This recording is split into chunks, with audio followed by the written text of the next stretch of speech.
I'm Scott Duke. Welcome to the Village Wealth Masterclass, lesson number 1, buy versus build. Let's drop into it. Okay, so fundamentally, there's a couple ways you can get into this game if you're looking to be an entrepreneur or business owner. One, you can start something from complete scratch. That's kind of the traditional method of going about doing things. I'm gonna get a lemonade stand going, I go buy my lemonades, I pop my stand up, and away I go. The second way of getting into entrepreneurship is to purchase a franchise. This is the more traditional, comfortable route where you're going to, you go to a franchise show, maybe you get a franchise magazine. Inc. magazine's classic for that. The whole back of it's all franchises. And you kind of cruise through and figure out which one you want. That's option number 2, and that falls into the buy technically. Then there's maybe a less traditional or less known of way that's becoming much more popular now, kind of the M&A way, the mergers and acquisitions way, the purchasing your own company way from a company that's already in existence. That's the buy method. And that's what we're going to talk a little bit today, why the buy method maybe has a little bit more of appeal to it nowadays than the build and start from scratch as that traditional founder grinding it. Now, to give you a little bit of background on myself first before we get into it, I've started 11 companies. 8 of those I did it the grind out way. So I've had a hot dog cart, I've had a boat cleaning company, built the biggest wakeboard facility in North America. These are things that I started from scratch, and it's a lot of grinding, a lot of work to get things off the ground. Then a couple other companies that I've started, or at least I've run, I purchased. And 3 of those businesses that I purchased, it basically gets you to the point where you hit the ground running. You start where an entrepreneur's left off.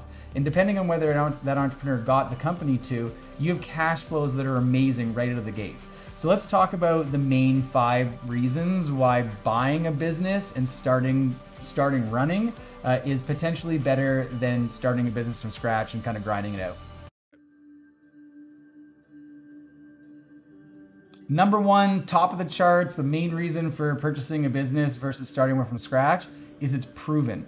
This is an absolutely proven process. Depending on how long that business has been running, 5, 10, 15, 35 years, the market has already said, hey, we want your product, we want your service, and we want to trade our money in exchange for it. That's really what you're looking for. It completely eliminates that starting from scratch and having to build things up and do the market testing, all the R&D, and figure out what the market's going to actually respond to and pay you for. Number 2 is that because it's already proven and cash flows are already coming through the door, right out of the gates, you're getting cash on day 1. Obviously, you're wanting to look, screen, find the appropriate business that is cash flow positive. But when you do that, you turn the key, you open the door, on day 1, cash flows coming in a positive nature. You don't have to go through those 3, 4, 5 years of funding the company to get to that point of profitability. It is profitable on day 1. Number 3 is you have more financing options that have been unlocked to you now. Banks really like looking at businesses that already have a history and they have a proven cash flow, and they can just put it in their system, make sure the debt service coverage ratio works, and then lend you the money. The other thing you also get is the vendor, the seller, that is the person selling the business. They will potentially also be able to lend you a portion of the funds to purchase the business. And that's for another lesson, but this is a great thing about buying a business versus starting one from scratch, is when I knock on the door and I'm a brand new business and I just have an idea on paper, the banks are a little bit skeptical for that, unless they're venture funds and you're doing something massive. But for the most part, banks are like, there's some risk there. Whereas if you come to the door with a letter of intent to purchase business that has already been established for umpteen years, you're in a much better spot for getting financing.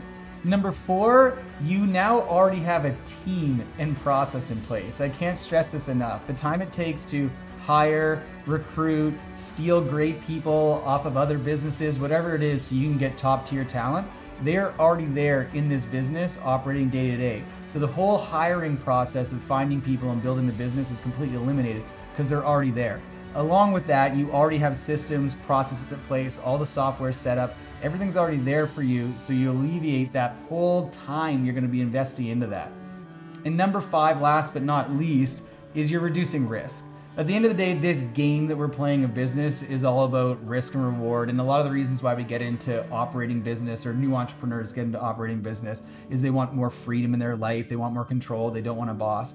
Okay, fine. All that stuff's great. But at the end of the day, when you become an investor and you're really looking at a business from the perspective of acquisition or starting from scratch, This is a risk return. It's the risk versus the return that you're going to get. And the risk is really your time. How much time am I going to put into a potential endeavor that may or may not work in the marketplace versus how much time am I going to be putting into acquiring a new company that's already proven? This is the risk return that you kind of want to think about when you're investing the only commodity you actually have, which is your time. And shortcutting that curve by buying a business versus starting one is certainly an option that you want to look at before getting into entrepreneurship. All right, that's lesson 1 in the books. Look forward to seeing you in lesson 2 when we dive deeper into the process of acquiring a business.